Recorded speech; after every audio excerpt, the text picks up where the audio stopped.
Buenas tardes con todas y con todos. Estamos de vuelta nuevamente para dar inicio a la conferencia magistral denominada Prontuario de Teoría del Precedente para Sistemas Jurídicos de Civil Law con un ordenamiento constitucionalizado. Para ello invito a pasar a esta mesa al profesor Josep Aguiló, y también al director del Centro de Estudios y Difusión del Derecho Constitucional, a Daniel Gallegos, quien moderará esta parte final del evento del día de hoy. Adelante, por favor, Daniel.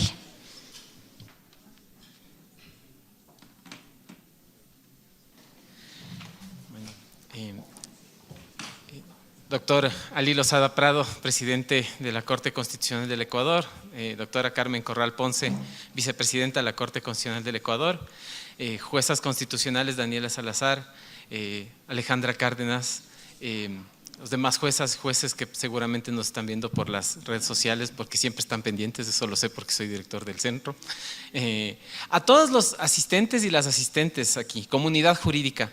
El día de hoy, primero quiero darles una bienvenida y al final del día, como Corte Constitucional del Ecuador y Centro de Estudios del Derecho Constitucional, esta primera jornada de las dos que vamos a tener ha sido un gran desafío que nos hemos planteado por disposición de las juezas y jueces de empezar a conformar una verdadera comunidad en torno a la administración de justicia en general y la administración de justicia constitucional en particular.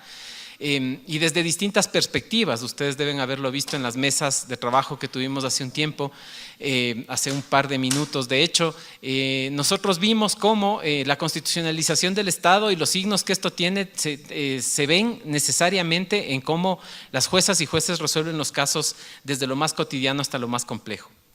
Y justamente en ese contexto nosotros queríamos dar un poco de teoría a toda esta práctica. La idea es que en efecto la práctica puede terminar siendo palos de ciego. La teoría sin práctica, en cambio, puede quedarse, digamos, en un libro en una universidad, pero de ahí no sale. Y la idea es que conjuguemos las dos. Una buena práctica necesariamente se basa en la reflexión teórica respecto de lo que esta práctica significa, de cuál es el derrotero que tiene que andar. Y esa es la idea de esta primera conferencia, que esperamos que sean muchas más. Estamos planteando hacer una conferencia anual sobre teoría del derecho y de los derechos fundamentales. Y la primera edición, justamente en el contexto de este encuentro que nosotros nos hemos propuesto hacer, tiene que ver con el precedente. El profesor Josep Aguiló Regla, ya lo voy a presentar en un segundo con su presentación académica, ha trabajado mucho en el tema de la teoría de las fuentes del derecho. Y creo que insertar al precedente dentro de una teoría de las fuentes del derecho es algo muy importante, porque en efecto gran parte de las discusiones prácticas y la perplejidad que hemos tenido dogmática respecto de cómo funciona la administración de justicia y el derecho en el Ecuador tiene que ver con dónde ubicamos al precedente en este marco de lo que denominamos las fuentes del derecho y por qué es necesario en un Estado constitucionalizado. Si bien el precedente no nace en el contexto de estados constitucionalizados, como ustedes saben, el Stare Decisis es una institución que viene del common law, ¿por qué se vuelve una necesidad el momento en que los países del civil law se ven enfrentados a la necesidad de aplicar una fuente del derecho que requiere aumentar las capacidades del juez para decir lo que el derecho significa? Y yo creo que ese es el desafío. Entonces, el objeto de esta conferencia es hablar sobre un prontuario de la teoría del precedente para sistemas jurídicos del civil law con un ordenamiento constitucionalizado como el ecuatoriano. Ahora voy a presentar al ponente.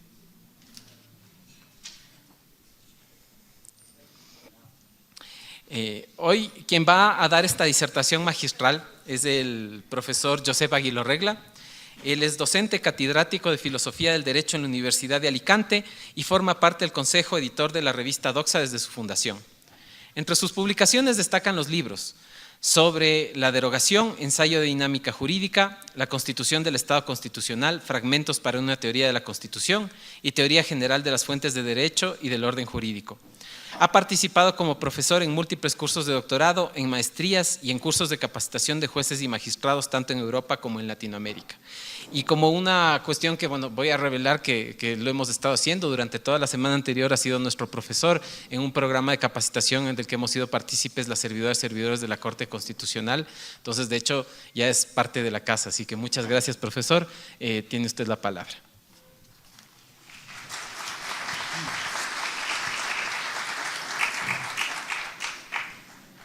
Bien, muchas gracias. Yo, en primer lugar, quiero empezar agradeciendo la invitación, que para mí es un honor dirigirme a ustedes, y quiero agradecerla esencialmente, en primer lugar, a los señores magistrados y personalizado en su presidente, Ali Lozada. Y quiero también poner de manifiesto algo que me parece que es muy importante. Yo he estado la semana anterior dando cursos, he conocido a mucha gente, a mucho personal de la Corte, y realmente me voy impresionado. Me voy impresionado porque he encontrado un conjunto de personas comprometidas, aplicadas, trabajadoras y con una capacidad de cuidado considerable. Y eso me parecen virtudes que hay que resaltar porque son escasas.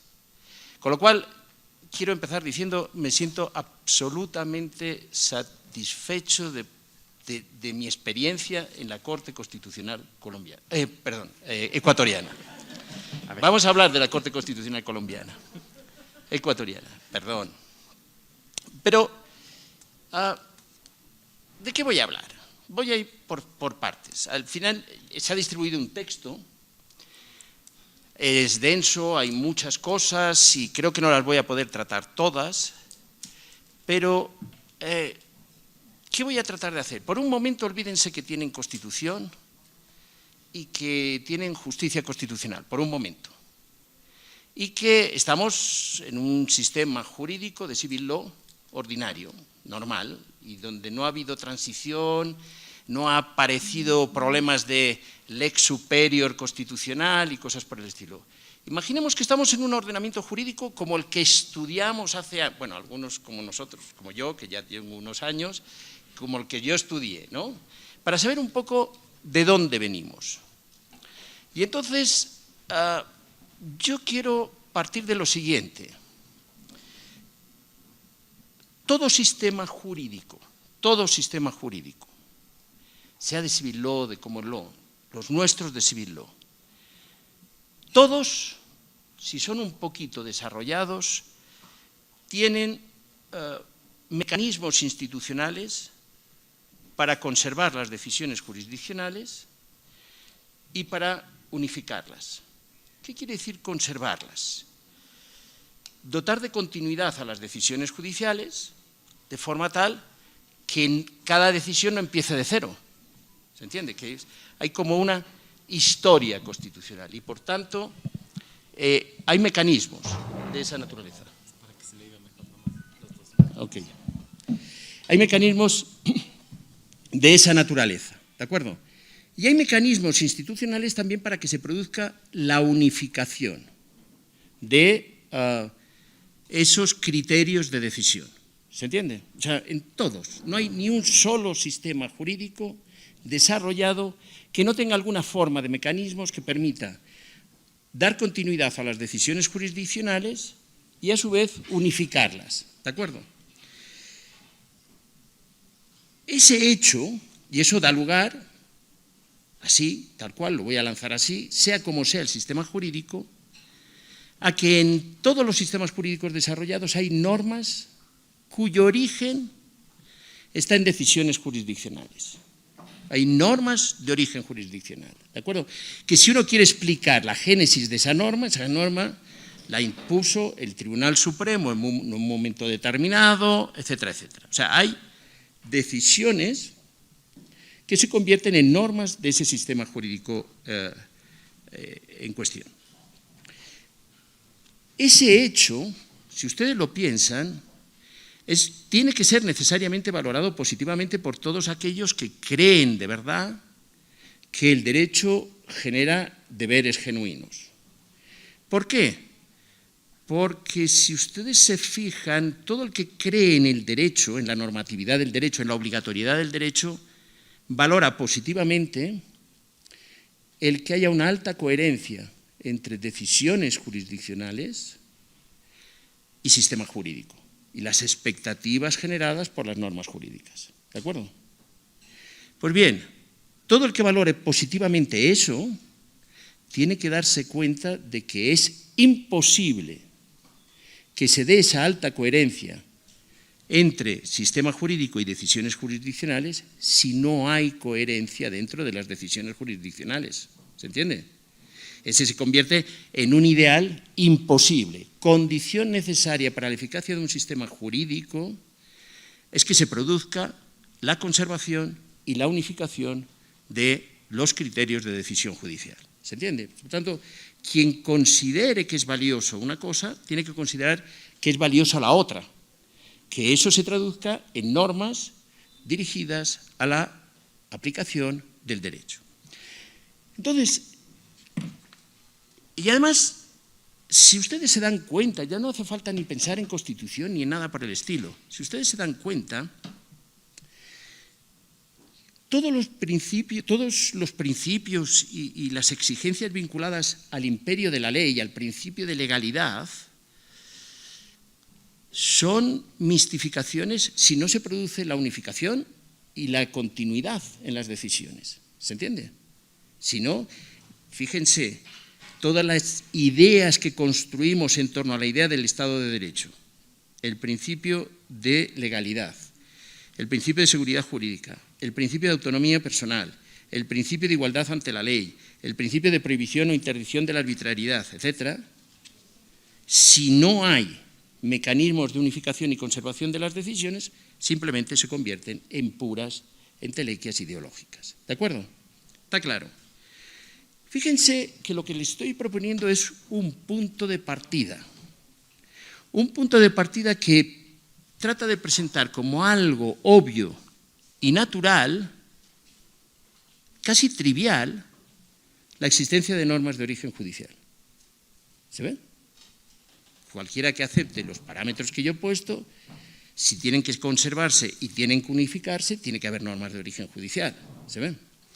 Y si hay normas de origen judicial, entonces se realizan los principios que hemos estado hablando. Y si no, el principio de legalidad sin conservación de las decisiones significa poco. ¿Se entiende? El punto de partida es una obviedad. Y entonces, si eso es así, si es como yo lo he presentado, si es tan obvio, ¿por qué en los sistemas que venimos del civil law tenemos tantas dificultades para explicar y aceptar el precedente y la jurisprudencia como normas de origen judicial? ¿Se entiende? Como fuentes del derecho. ¿Por qué?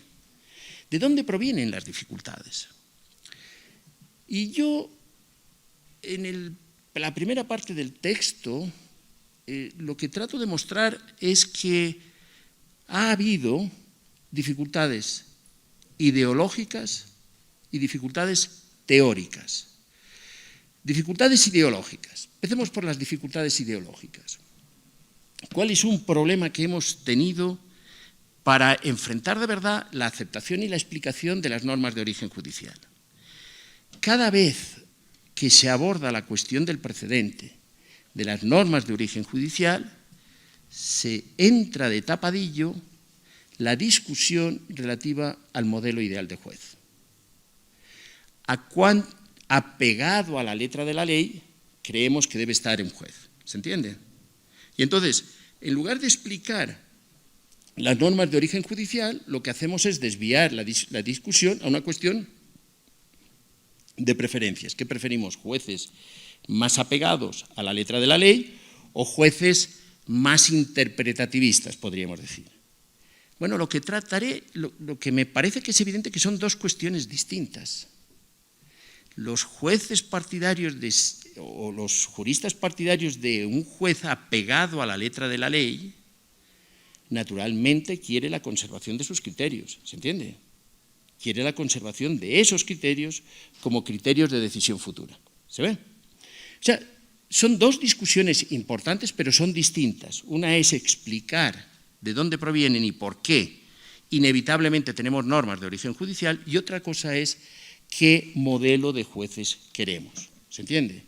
Y entonces, eso hace que siempre que aparezcan las normas de origen judicial, los precedentes, etcétera, aparece la cuestión del activismo judicial, de hasta qué punto los jueces, etcétera, etcétera, pueden crear derecho, no pueden crear derecho, etcétera. ¿Se entiende? En lugar de ir directamente a discutir el problema que me parece que es importante. Con cualquier modelo ideal de juez habrá normas de origen judicial. Y eso es lo que hay que explicar. ¿Se entiende? Y entonces nos encontramos con que hay esa primera gran dificultad. Esa primera gran dificultad, que es ideológica, que es qué jueces preferimos, ha llevado a interpretar la división de poderes de una manera radical y yo creo que muy equivocada. Que vendría a decir, crear derecho, crear normas y aplicar normas son dos operaciones completamente distintas. Eso no es la división de poderes. Eso es una construcción ideológica destinada a decir todas las cuestiones normativas, valorativas y políticas son actos legislativos. Todas las cuestiones aplicativas, etcétera, etcétera, son actos de conocimiento. Conocer las normas y conocer los hechos. ¿Se entiende? Esa visión de que una cosa es crear normas y parece que las crea uno de la nada, o sea, que parece que es como Dios creó al mundo, ¿no? Y entonces es como que el legislador crea de la nada el derecho y el juez se limita a aplicar. Eso ha hecho un gran daño. Y lo que me interesa mostrar es que no se sigue de la división de poderes. Se sigue más bien, porque la división de poderes es otra cosa, de una afirmación ideológica que lo que trata es de sustraer del ámbito de la razón práctica todas las tareas aplicativas del derecho. Pero esa visión, yo no me voy a dedicar mucho a eso, pero si uno lo rastrea en el tiempo, tiene como origen un formalismo vulgar que en el fondo luego se ha convertido en imposible en ser sostenido. Ya nadie cree que la aplicación de la ley pueda ser una cuestión meramente de conocimiento. La ley presenta defectos, presenta insuficiencias, presenta problemas de interpretación, etcétera, etcétera. Luego, no puede ser nunca solo una cuestión de conocimiento. No digo que sean lo mismo, pero son dos cosas pero la construcción que se hizo de esa división es ideológica, no es teórica. Teóricamente es insostenible. Y es insostenible porque es un hecho que hay normas de origen judicial y que no tienen que ver con la creación. A eso ha contribuido mucho la visión positivista del derecho. La visión positivista del derecho entendido como teoría normativa. ¿Se entiende? ¿Por qué? Porque ha venido a decir en el derecho solo hay reglas y solo son acciones de aplicación las que aplican reglas directamente, que preexisten a la decisión. Hay una oposición radical entre lo que es creación de normas y lo que es aplicación de normas, y allí donde las normas, las reglas son insuficientes, hay discrecionalidad del aplicador. ¿Y discrecionalidad del aplicador qué quiere decir? Que el aplicador sustituye al legislador. Allí donde el legislador no fue claro, lo sustituye. ¿Se entiende? Actúa como un legislador para el ámbito que el legislador no resolvió. Y yo creo que esa manera de presentar el papel creativo del juez al papel creativo del legislador está vehiculado a través de la tesis de la discrecionalidad judicial para los casos difíciles. Creo que es un grave error teórico. Creo que es el producto de ciertos planteamientos estrictamente ideológicos. ¿Por qué? Porque en el fondo nos hacen ver el papel de los jueces como un papel, o sea, el papel creativo de los jueces es un papel patológico. Es decir, cuando hay defectos, cuando hay mala legislación, entonces los jueces crean, ¿se entiende? Y esa forma, y entonces acaban siendo, o aplican estrictamente la letra, o acaban compitiendo con el legislador, ¿se entiende? Acaban actuando como legisladores. Y yo creo que esa es una visión completamente equivocada, porque lejos de ser una patología, la intervención judicial, naturalmente puede haber casos de desviación judicial, ¿quién va a negar eso? ¿Se entiende? Malas decisiones, hay muchas en el mundo. Pero lejos de mostrar que es una patología, más bien hay que mostrar que es una necesidad práctica, que la legislación no puede presentar todas las propiedades que van a presentarse en los casos a los jueces. Y eso implica una cierta cooperación entre legislar y aplicar. Y legislar y aplicar, consecuencia de la aplicación es que en muchas ocasiones hay que, luego lo trataré de explicar, hay que dictar una nueva regla. Pero eso no es en competencia con el legislador, sino más bien de otra naturaleza. Las dificultades teóricas. Dijimos antes, había dificultades ideológicas, el gran escollo es que cada vez que tratamos de dar cuenta de las normas de origen judicial, tenemos que discutir qué modelo de juez queremos. Y son dos discusiones que son diferentes. Las dos son importantes, pero son diferentes. Dificultades teóricas. Las dificultades teóricas son el conjunto, el aparato conceptual que tenemos, nos hace difícil el abordar la cuestión de las normas de origen judicial. ¿Por qué? Miren, toda la tradición del pensamiento sistemático y del pensamiento positivista ha venido a sostener esto. Las fuentes del derecho son hechos jurídicos creadores de normas o actos jurídicos creadores de normas. ¿De acuerdo? Entonces, si hubiera fuentes del derecho de creación judicial, las normas de origen judicial tendrán que responder o bien al modelo de los hechos jurídicos creadores de normas, o bien al modelo de los actos jurídicos creadores de normas. Por entenderlos, el modelo, el paradigma de las fuentes hecho es la costumbre, el modelo de las fuentes acto es la legislación. ¿De acuerdo? Entonces es una de las dos. Claro, eso hace presentar que o bien las normas de origen judicial son declaraciones de voluntad de los jueces, la voluntad de los jueces, o bien es una costumbre judicial. ¿De acuerdo? Ahí hay una literatura importante que ha tratado de presentar el modelo del precedente anglosajón como una fuente acto, es decir, el juez que dicta un precedente tiene completamente bajo su control la creación de una norma jurídica. El modelo de la jurisprudencia más bien se presentaría como una fuente hecho, es la reiteración de decisiones y luego ningún juez lo tiene completamente bajo su control. ¿De acuerdo? Pero ¿qué es lo que me interesa mostrar?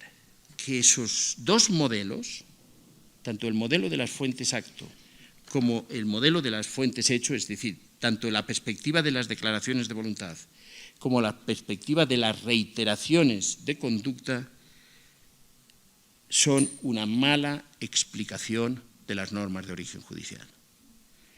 Esos componentes estarán, por decirlo de alguna manera, una sentencia es un acto normativo, no cabe ninguna duda, pero la explicación de la existencia de normas de origen judicial no tiene que ver exactamente con eso, sino que tiene que ver, y esa es la clave, me parece a mí, de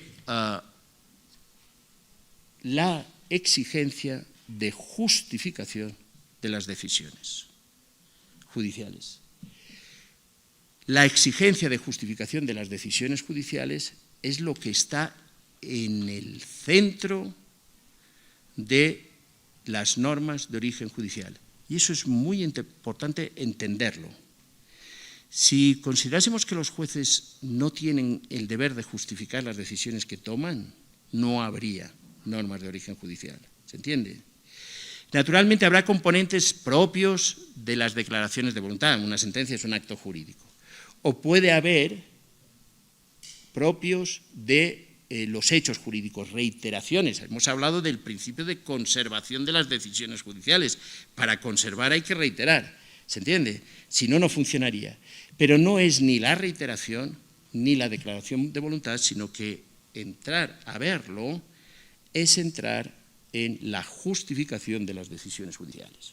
¿De acuerdo? ¿Hasta ahí? Bueno, fíjense que lo que hemos hecho hasta ahora, en el fondo, es girar. Hemos puesto, tenemos grandes dificultades, hemos tenido, sí, hay mucha polémica sobre el precedente y yo he tratado de demostrar, hay normas de origen judicial, eso es un hecho trivial, ¿se entiende? Y por tanto, lo que habrá que explicar es por qué tenemos tantas dificultades, ¿se entiende? Para aceptar un hecho que es bastante trivial, ¿se ve? La tesis que yo he sostenido y que está en el paper es, hay dificultades ideológicas, que es toda la construcción que se ha hecho de la división de poderes, y hay dificultades teóricas de todo el armazón que hemos construido para dar cuenta de las fuentes del derecho. Entremos en segunda parte, el concepto de precedente judicial, en el que lo que voy a tratar de hacer es mostrar cómo tiene que ver con las exigencias de justificación. ¿Se ve? La idea de que tenemos precedentes judiciales y no puede no haber precedentes judiciales tiene que ver con la justificación de esas decisiones. Les voy a dar una definición de precedente. Es una de tantas, tampoco no es que sea muy original, lo he armado de una manera, pero más o menos, casi todas dicen lo mismo, pero lo he armado sistemáticamente para poder tratarlo de una cierta manera. Por precedente judicial se puede entender una regla jurídica justificada en la fundamentación de una sentencia judicial que resuelve un problema jurídico que en alguna medida innova el derecho preexistente a la decisión. ¿De acuerdo? Hay 4 propiedades. Una regla jurídica contenida en una decisión judicial que resuelve un problema jurídico que innova el derecho preexistente a la decisión y que constituye una autoridad para decisiones futuras. ¿De acuerdo? Esas serían las 4 propiedades. Yo voy a tratar de ir perfilándolas una a una de forma que se nos haga familiar, de forma que podamos presentar de manera natural lo que se entiende por precedente. ¿De acuerdo? Y de que se verá de alguna manera por qué un sistema jurídico no puede prescindir de un cierto sistema de precedentes. Empecemos por la primera. Una regla jurídica contenida en una decisión judicial, en una sentencia. Les voy a decir una cosa. Cuando hablamos de precedentes y de sentencias y de decisiones judiciales se nos cuela una ambigüedad que conviene matizar. Cuando hablamos de decisiones judiciales, podemos referirnos a 3 cosas distintas. La sentencia es una decisión judicial, es un acto normativo que es una decisión, ¿se entiende? El fallo de la sentencia es una decisión, se decide el conflicto entre las partes, ¿de acuerdo? Y hay una tercera decisión judicial que es la regla que se usa, la regla general que se usa para resolver el caso. ¿Se entiende? Son 3 cosas. Una cosa es dictar sentencia, otra cosa es qué regla usamos para resolver el caso y otra cosa es el fallo, el resultado del caso. Fíjense, por tanto, en relación con la primera característica, regla jurídica contenida en una decisión judicial.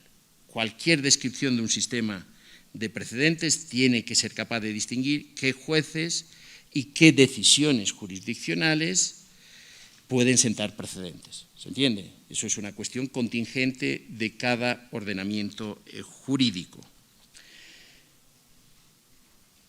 Las distribuciones de las competencias son variadas y son de distinta forma.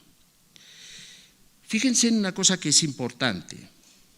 Los diferentes sistemas jurídicos, algunos cuentan con forma jurídica para sentar precedentes.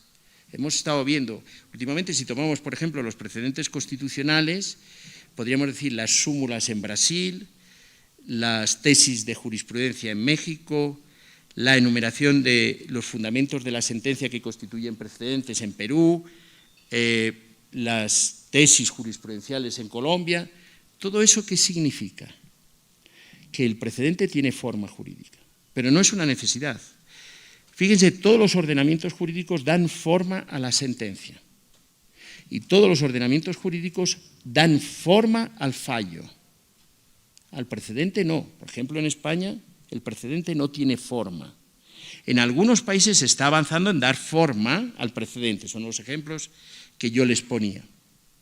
Pero, por ejemplo, en España el precedente que establece una sentencia es una cuestión que hay que interpretar la sentencia. ¿Se ve? No tiene forma jurídica. En algunos países se empieza a dar forma.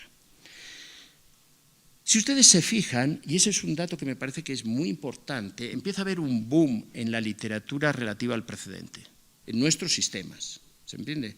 Si uno repasa la literatura teórica y jurídica sobre los precedentes, empieza a ser masivo, empieza a haber una cantidad de literatura extraordinaria. Yo les invito a una cosa. El tema del precedente, hay mucha tendencia a ver las peculiaridades de cada sistema jurídico, los componentes idiosincrásicos en cada sistema, de cómo funcionan las normas de origen judicial y de cómo hay que articularlas, ¿se entiende? En cada sistema. Y eso hace que pongamos mucho énfasis en lo que separa a unos países de otros, de todos los que venimos de la tradición del civil law. Y yo creo que lo que falta hacer, y por eso creo que la dimensión teórica es muy importante, es mostrar la racionalidad del precedente. Mostrar cómo sin un sistema de precedentes, un sistema jurídico incurre en déficits de racionalidad. ¿Saben? Creo que ese es el problema más importante y creo que es el que hay que abordar y articular. Por tanto, la primera nota es una regla jurídica contenida en una decisión judicial, en la justificación de una decisión judicial. ¿De acuerdo? Y a veces tiene forma, a veces no tiene forma, las características de los distintos ordenamientos jurídicos son diferentes, pero en todos es una regla jurídica. La idea de precedente es la idea de una regla jurídica, ¿se entiende? Por tanto, habrá cuestiones idiosincrásicas que nos separen, pero en todos hablamos de una regla jurídica. Segunda nota que yo ponía, resuelve un problema de derecho, un problema jurídico. ¿Qué quiere decir un problema de derecho, un problema jurídico? Quiere decir un problema vinculado a la aplicación del derecho. Tiene que haber un problema. Si no hay problema, no puede haber precedente. Fíjense que es distinto. Toda sentencia resuelve un conflicto. Sin partes con pretensiones incompatibles relativas a la aplicación de las normas jurídicas, no hay jurisdicción. La idea de jurisdicción presupone partes que pretenden que las normas jurídicas resuelven de manera distinta, pretenden cada una de las partes que se resuelva de manera distinta un conflicto jurídico, ¿de acuerdo? Pero no todo conflicto jurídico presenta un problema. A veces hay casos fáciles, conflictos en los que en realidad el conflicto no es tanto de derecho, es qué ocurrió en los hechos, ¿se entiende? Eso es un problema de hecho y no es un problema de derecho, por decirlo de alguna manera. Pero, ¿qué es lo que me interesa? Hay conflictos jurídicos que presentan un problema jurídico. ¿Qué quiere decir un problema jurídico? Que el caso en cuestión lo vemos como un caso difícil. ¿Qué quiere decir un caso difícil? Un caso que no lo resuelven las reglas del sistema. las reglas que preexisten a la decisión no lo resuelven o no lo resuelven satisfactoriamente. ¿Se entiende? Esa es la idea. Sin la noción de un problema jurídico,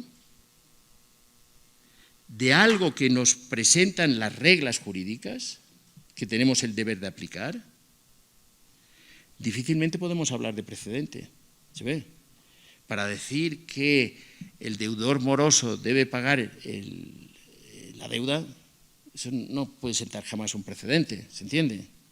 El precedente supone que las reglas que el juez tiene el deber de aplicar plantean un problema. Los problemas pueden ser de legitimación, de calificación, de interpretación de una norma, pueden ser de lo más variado, no vamos a entrar ahora en eso. Pero por decirlo de alguna manera, sin esa idea de problema jurídico que nos presentan las reglas, difícilmente podemos hablar de precedente. La clave está, si ustedes se fijan, para poder dictar esa regla, es que el conjunto de reglas que el juez tiene el deber de aplicar no le resuelven el caso. ¿Se entiende? Y esa es la clave. Que en ese conjunto de reglas hay alguna forma de laguna. No digo exactamente las lagunas normativas de Alchorrón y Buligui, ¿no? Alguna forma de laguna. Falta algo que debería estar. ¿Se entiende? Hay una cosa que quiero llamar la atención y que tengo escrito en alguna ocasión, y es lo siguiente. El concepto de laguna jurídica se parece mucho al concepto de omisión en la acción. Para poder hablar de omisión de una acción, omitir no es simplemente no hacer. Para hablar de omisión de una acción necesitamos la noción de deber. ¿Se entiende? Si no, no hay omisión. Pues cuando hablamos de laguna, estamos diciendo algo muy parecido. Solo tiene sentido hablar de laguna cuando falta algo que debería estar. Y por eso está estrictamente vinculado a la idea de justificación. ¿Se entiende?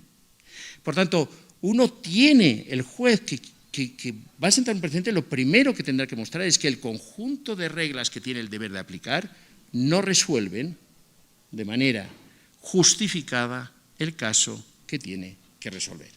¿De acuerdo? Entonces, esa sería la segunda nota. Sin un problema jurídico que no resuelven las reglas que el juez tiene el deber de aplicar, que no lo resuelven bien, no hay posibilidad de precedente. ¿Se entiende? Por eso está estrictamente vinculado a la idea de justificación. ¿Se ve? ¿Se entiende el asunto? Si uno no justifica la existencia de que falta algo que debe estar para resolver correctamente el caso, no hay precedente posible o justificado. Tercera nota. Innova el derecho preexistente a la decisión. Es decir, la estructura de la decisión judicial es el juez debe decidir aplicando normas que preexisten. ¿De acuerdo? Solo puede crear normas cuando el conjunto de normas que preexisten no resuelven satisfactoriamente el caso que tiene que resolver. Por tanto, innova en algún sentido. ¿Se ve? Puede ser que precise, determine, interprete, califique, lo que ustedes quieran. Puede ser de lo más variado, no vamos a hacer el catálogo. ¿Se entiende? Pero exceptúa una regla, etc. Pero tiene que innovar en algún sentido. Eso es lo que nos permite hablar de precedentes. ¿Se entiende? Fíjense, ¿por qué decía yo que está vinculado con la idea de justificación de las decisiones? Hay tres ideas, cuando hablamos de justificación judicial de las decisiones, hay tres ideas que normalmente aplicamos y que están estrictamente vinculadas a la idea de justificación. La primera es, sin regla que aplicar, no hay justificación posible. La famosa teoría del silogismo judicial, el modus ponens. Si no hay una regla general que se aplique, no hay justificación posible. ¿Se entiende? Si ustedes se fijan, eso está vinculado con la idea de problema. Decía, por tanto, para resolver el problema hay que dictar una norma, inevitablemente. ¿Se entiende? Si no se dicta es que no se resolvió el problema y no se justifica la decisión. ¿Se ve? Eso sería la primera. Y por eso decíamos, hay que mostrar la idea de una laguna para poder dictar, justificar el dictado de la regla. Pero dictar la regla es necesario para poder justificar la decisión que se toma, porque si no, no se justifica. ¿Se entiende? En segundo lugar,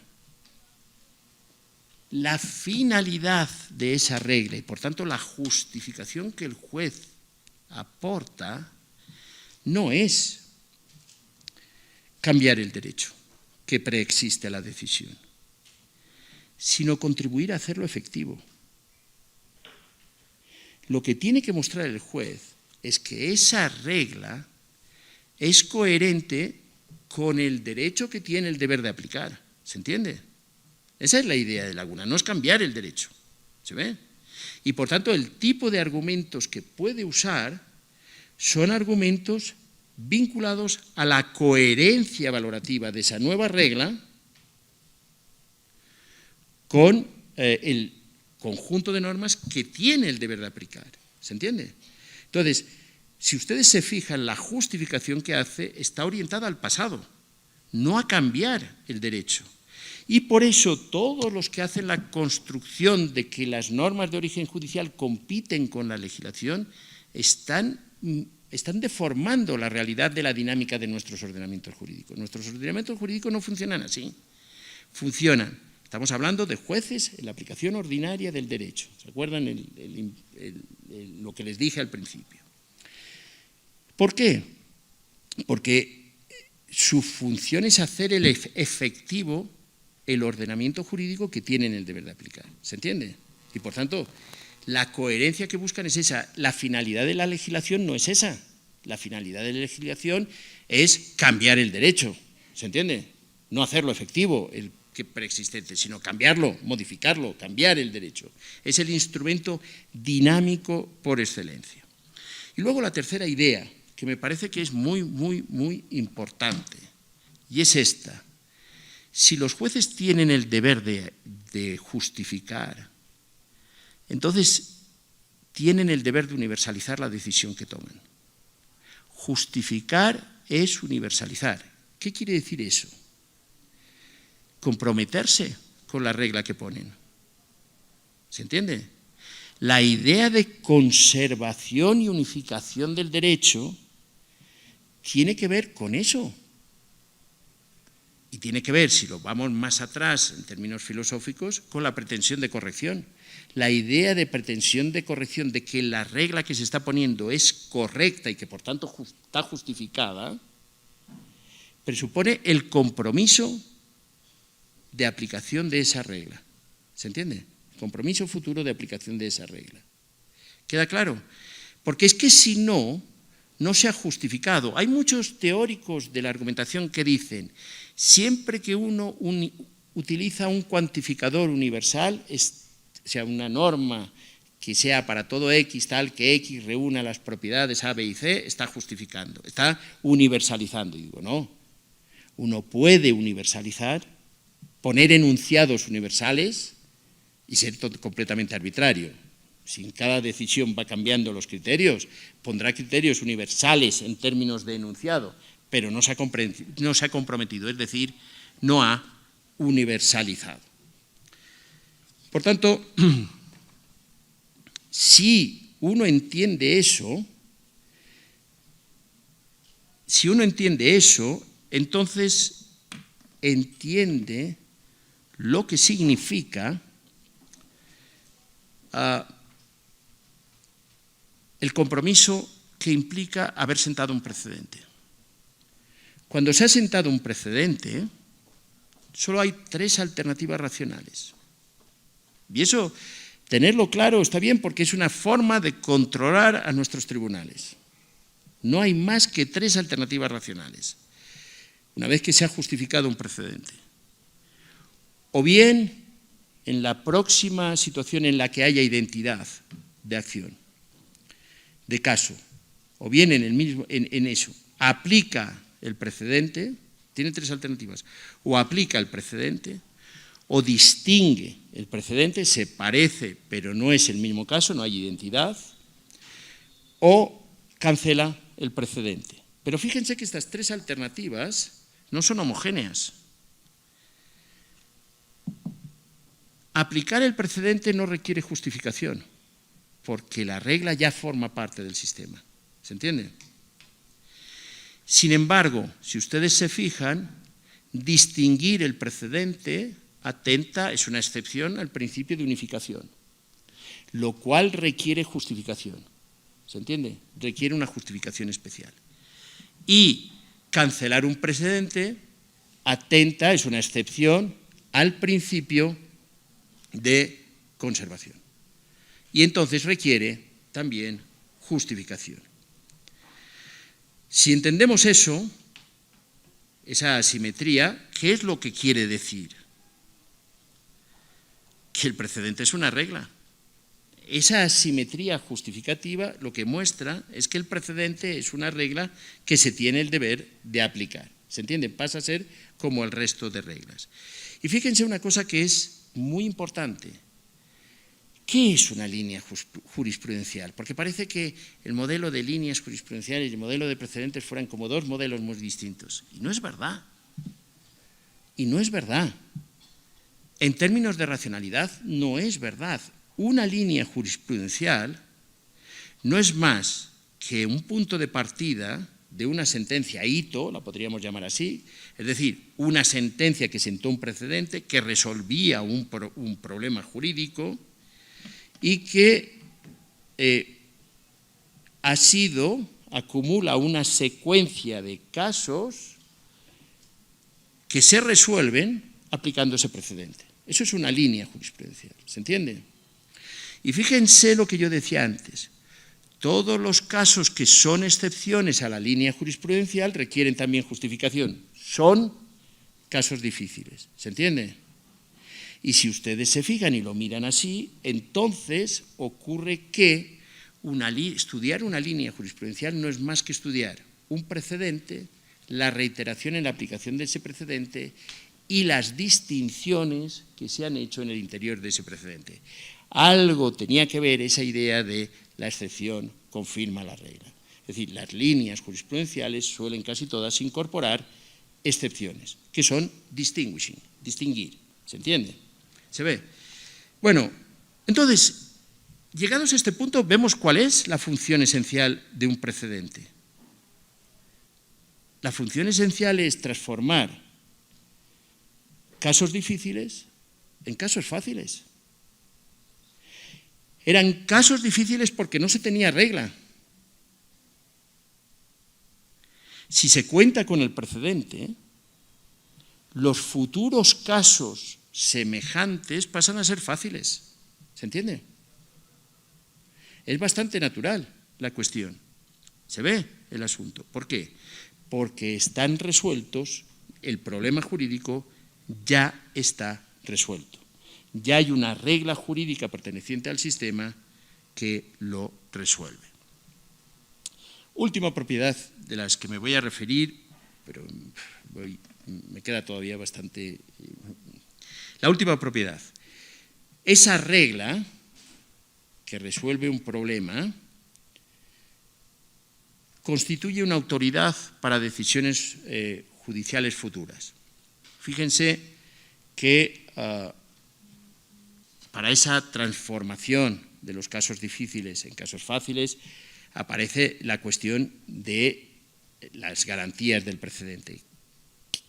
¿En qué consisten? Eso sí que cada sistema jurídico pone garantías diferentes. Uno podría decir, el mínimo de garantía para la existencia del precedente es una cultura jurídica con un alto nivel de formación capaz de exigir coherencia en las decisiones judiciales, ¿se entiende? Y, por tanto, ser muy crítico cuando se ignoran los propios precedentes. Ese sería el nivel mínimo de garantía. El nivel máximo de garantía lo hemos visto estos días con ejemplos de prevaricación judicial, etcétera, etcétera, en los casos en los que se produzca desviación respecto del precedente. Pero lo que me interesa mostrar es que las contingencias de qué grado de vinculatoriedad muestra el precedente es una cuestión contingente de cada ordenamiento jurídico. Pero la cuestión de racionalidad no. El principio de conservación y el principio de unificación son exigencias racionales vinculadas a nuestros sistemas jurídicos. ¿Se entiende? Y por eso es una cuestión de justificación. Y entonces, ese me parece que es el punto que nos falta. Que claro, la idea de precedente, y tiene que ver con las dificultades teóricas que estábamos hablando, la idea de precedente está vinculada a un juez activo. Y yo digo, a un juez activista en nuestra ensoñación ideológica. Y no tiene nada que ver. Uno puede presentar perfectamente un concepto de precedente que no tenga nada que ver con jueces activistas. Y sin embargo, es una exigencia de racionalidad de nuestros sistemas jurídicos. ¿De acuerdo? Entonces, volvemos al origen. ¿El origen cuál fue? Lo que yo he puesto aquí como propiedades está adaptado a nosotros. Yo no estoy reproduciendo el modelo anglo del stare decisis, no estoy haciendo eso, estoy contando una definición adaptada a lo que nosotros, me parece, que usamos como precedente.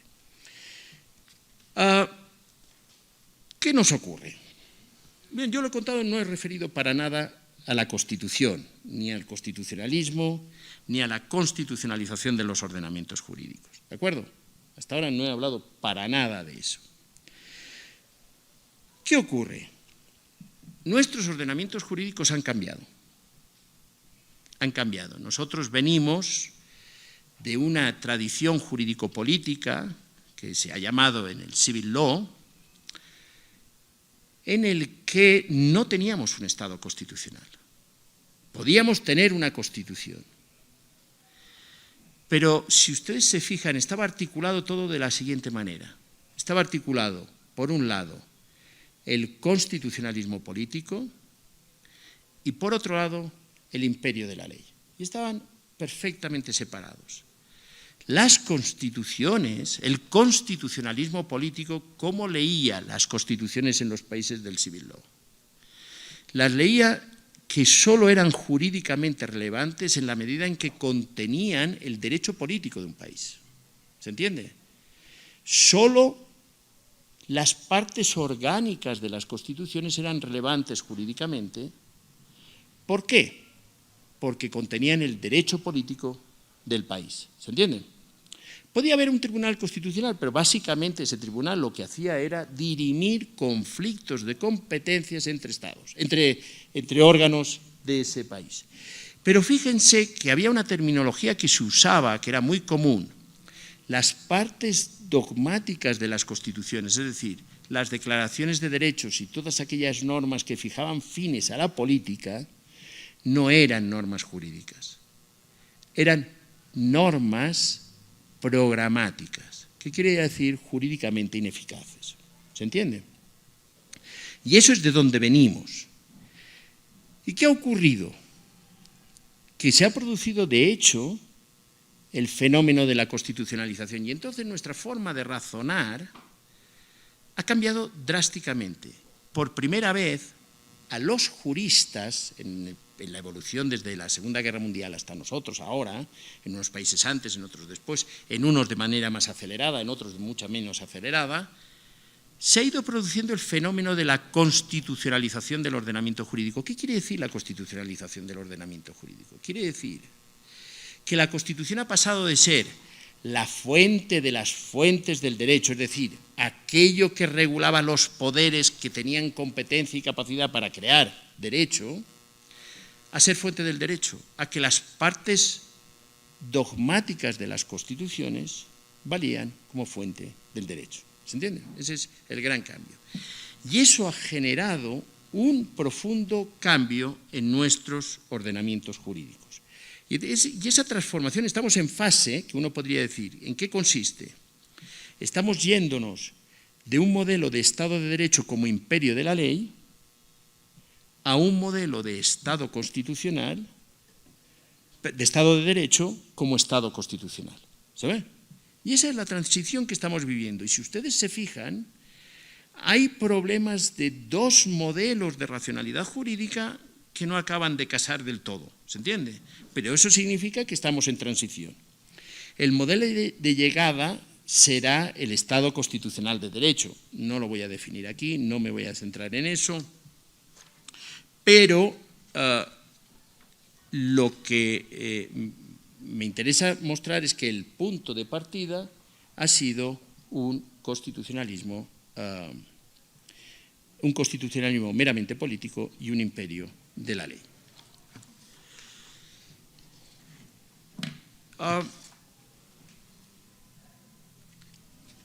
Me salto bastante porque si no me voy a poner pesado y me voy a prolongar demasiado y no quiero. Luego ya en el debate salen más cosas. ¿Qué es lo que me interesa mostrar como punto de partida? Todo el mundo acepta que el proceso de constitucionalización de los ordenamientos jurídicos es una cuestión gradual, que hay más o menos constitucionalización. ¿Se entiende? Entonces, explicar eso es explicarlo en términos de precedente constitucional. Si uno se pregunta por qué Chile es un país menos constitucionalizado que Colombia, o por qué España es un país más constitucionalizado que Portugal, en gran medida tiene que ver con decisiones jurisdiccionales de las Cortes Constitucionales. Si una Corte Constitucional siempre se ha mostrado deferente al legislador, no ha intervenido sobre las decisiones de sus tribunales supremos, sino, entonces, prácticamente no ha cambiado nada. ¿Se entiende?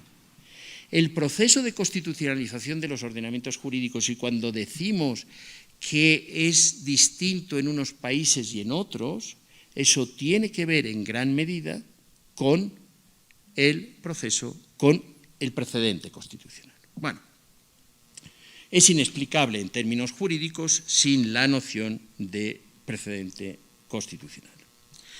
Y quiero entrar ya con esto en el último punto, porque voy a ir rápido pero es un punto que me parece que es importante.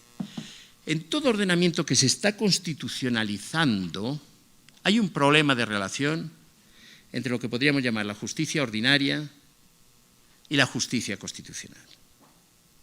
En todos. Eso ha sido recurrente. Y, por tanto, es como decir, el punto de partida es que en todos los sistemas jurídicos que han partido de la mera legalidad y están entrando en la constitucionalidad, la justicia constitucional ha jugado un papel de vigilancia y control de la justicia ordinaria. ¿Se entiende? Y eso ha generado tensiones en muchos lados y han convivido esas dos instancias, la justicia ordinaria y la justicia constitucional. ¿Se ve? Claro, ese papel de, si ustedes lo piensan bien, ¿qué significa constitucionalización de un ordenamiento jurídico? No quiere decir que el derecho constitucional o la justicia constitucional, que toma como parámetro exclusivo la Constitución, adquiera relevancia. Eso no es la constitucionalización de un ordenamiento jurídico. La constitucionalización de un ordenamiento jurídico significa esto, que las exigencias constitucionales penetren todas las decisiones jurisdiccionales de ese país. ¿Se entiende? Eso, y por tanto, es un proceso en el que se va produciendo la constitucionalización. ¿Qué quiere decir eso? Que si ustedes se fijan, el papel de vigilante de la jurisdicción constitucional respecto de la jurisdicción ordinaria no puede ser estable, no puede ser permanente, es transitorio. ¿Por qué? Porque lo deseable es que la jurisdicción ordinaria incorpore los criterios, las exigencias de constitucionalidad. ¿Se entiende? Ayer veíamos en la exposición cómo Colombia había jugado un papel muy importante en la justicia constitucional. Pero en cierto modo había un gran fracaso, que era 30 años después de justicia constitucional, una escisión muy fuerte entre lo que es la justicia constitucional y lo que es la justicia ordinaria. ¿Se entiende? Por decirlo de alguna manera, un Estado constitucional bien ordenado presupone que eso es una transición, que es transitorio y que tiene que ir incrementándose la presunción de constitucionalidad de las decisiones ordinarias. ¿Se entiende?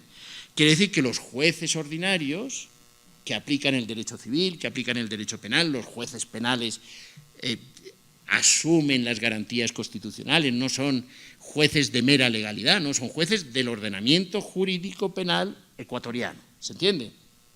Y entonces lo incorporan y ellos mismos son garantes de las exigencias constitucionales. ¿Se entiende? Eso, entender esa evolución es muy importante.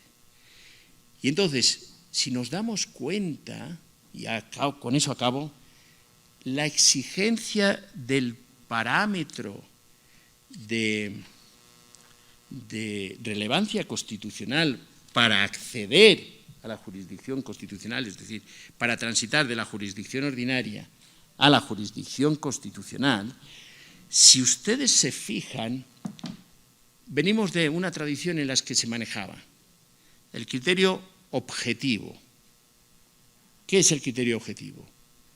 Para acceder a la jurisdicción constitucional es que se ha violado o un precedente constitucional o alguna exigencia constitucional normativa consolidada, algún elemento de doctrina consolidado. Ese es el elemento objetivo, la razón objetiva por la que uno puede acceder de la justicia ordinaria a la justicia constitucional.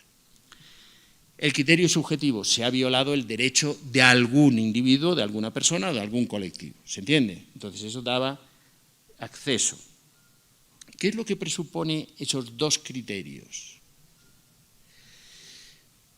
Que hay causales de acceso, pero que la presunción de constitucionalidad es débil. Perdón, que la presunción de que la jurisdicción ordinaria cumple con los parámetros constitucionales es débil. ¿Por qué es débil? Porque se da una vía objetiva de acceso.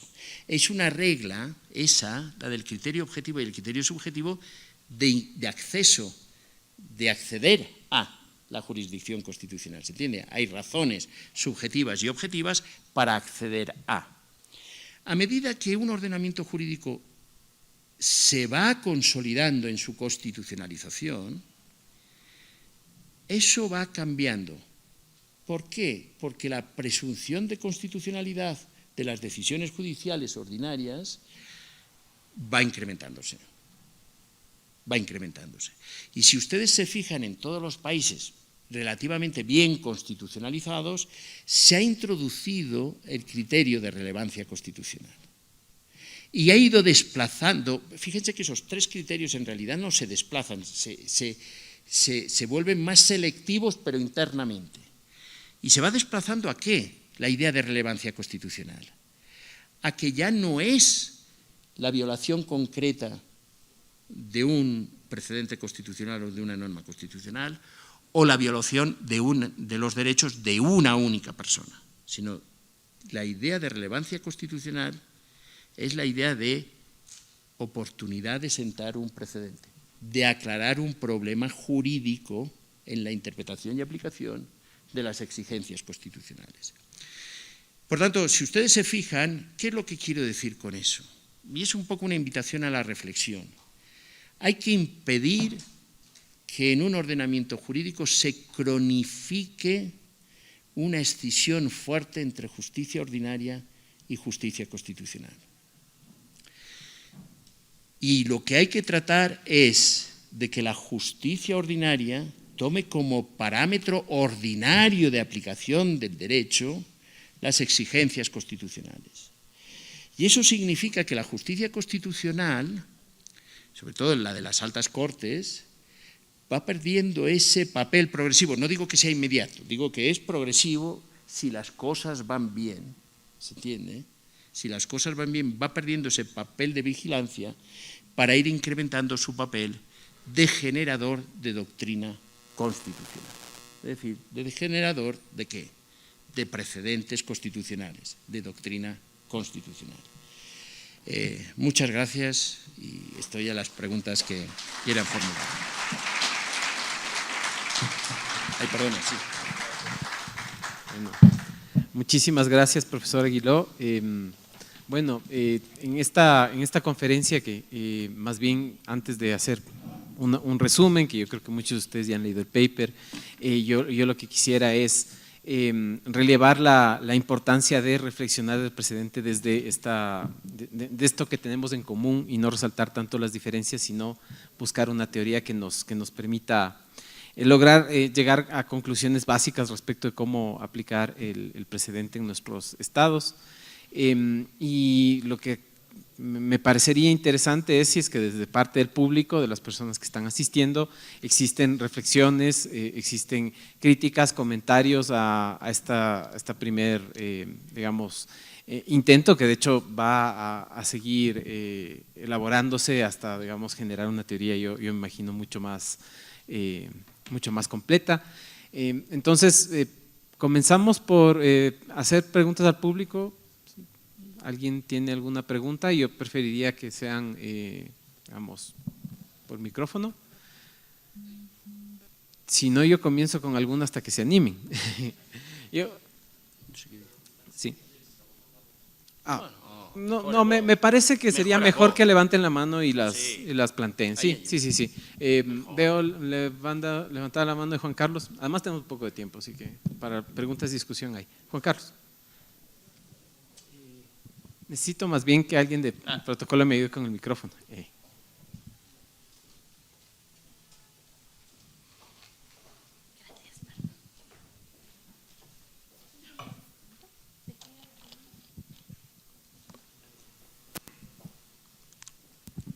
Buenas tardes, profesor. Un gusto verlo a los tiempos.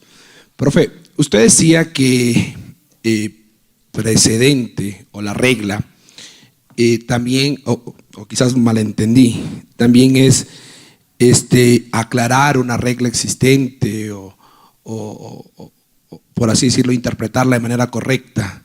En este sentido me choca algo y por eso va la pregunta.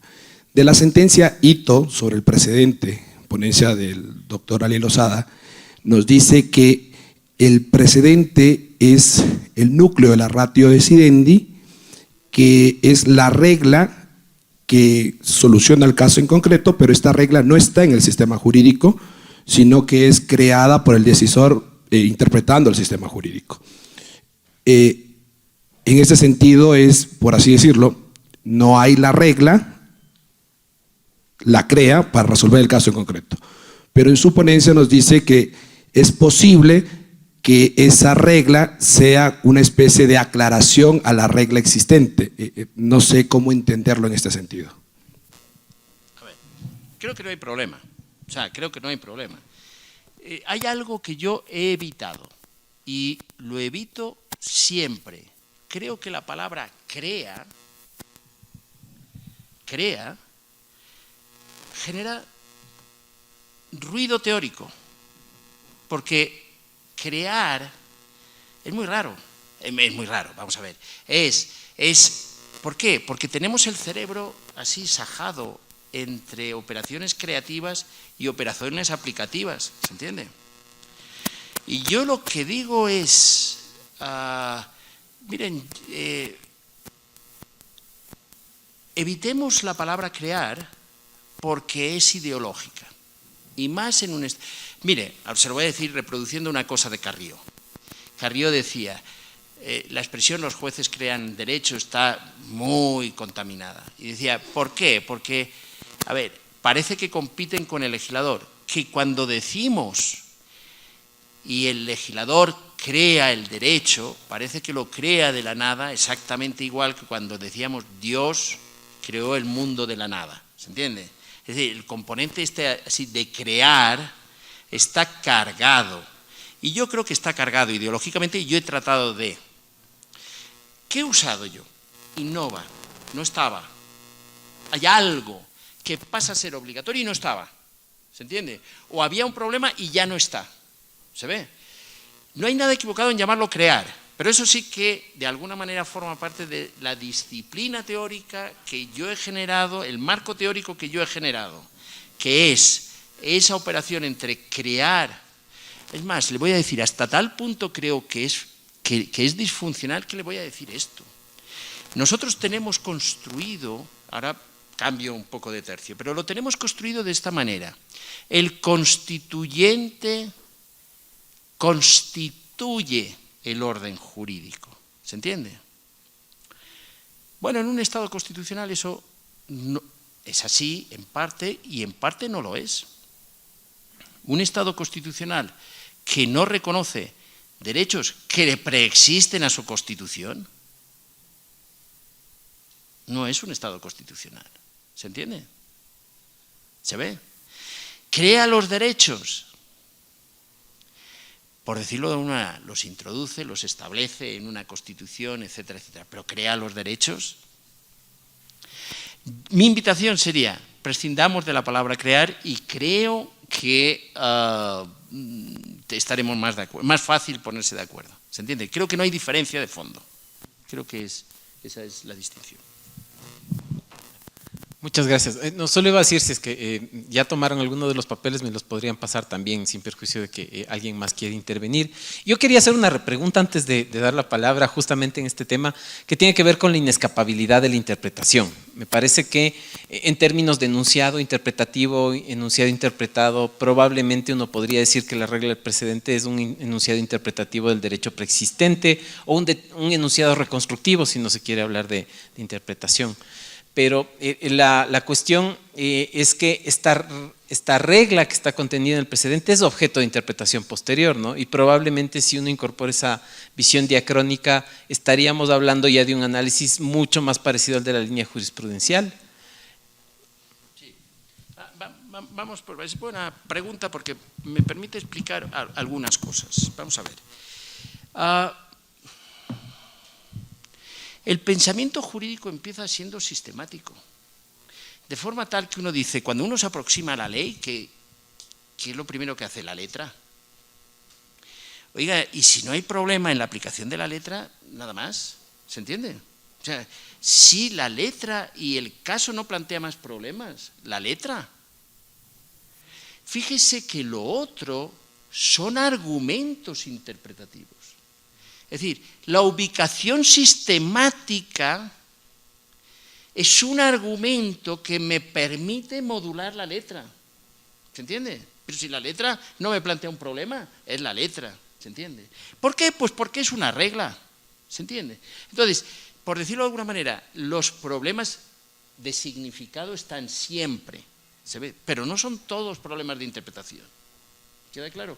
Y entonces, fíjese que visto así, los problemas de interpretación, las cuestiones de interpretación requieren argumentación. Quiero decir, me voy al sistema, al criterio sistemático porque me aparece un problema en la letra. ¿Se entiende? Si no, normalmente, o detecto un problema interpretativo de tensión entre la ubicación, por ejemplo, del artículo y la letra. ¿Se ve? Veo que hay un problema.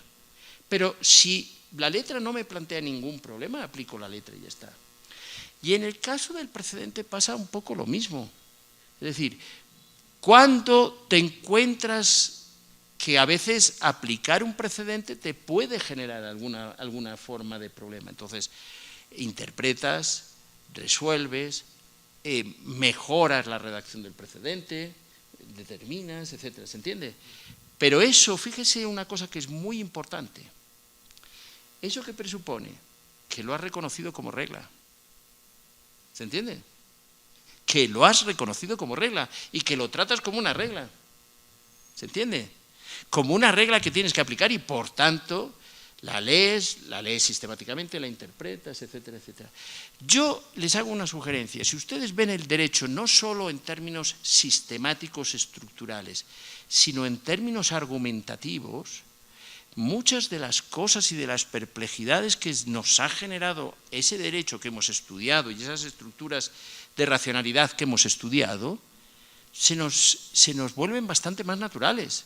¿Quién corre con la carga de la argumentación? ¿Quién tiene que justificar? Etcétera, etcétera. Me parece que es un caso. Pero en relación a la pregunta, si la aplicación le genera un problema, lo tendrá que resolver. Pero presupone que ya lo ha reconocido como una regla del sistema. ¿Se entiende? Y, por tanto, susceptible de ser interpretada, presentarle problemas de aplicación, etcétera, etcétera. ¿No? Después de haber abusado del monopolio de la palabra, vi unas manos levantadas. Por favor, doctora. Y después… Buenas tardes, doctor. Tengo una pregunta. Con respecto a obviamente nos estamos en un sistema de civil law, el precedente, como se está instaurando en el Ecuador, está llevándonos quizás a instaurar a un sistema como el common law. ¿Y qué es mejor, el civil law, el common law o una mixtura de estos dos? Gracias. A ver, le voy a contestar de manera conservadora. De manera conservadora.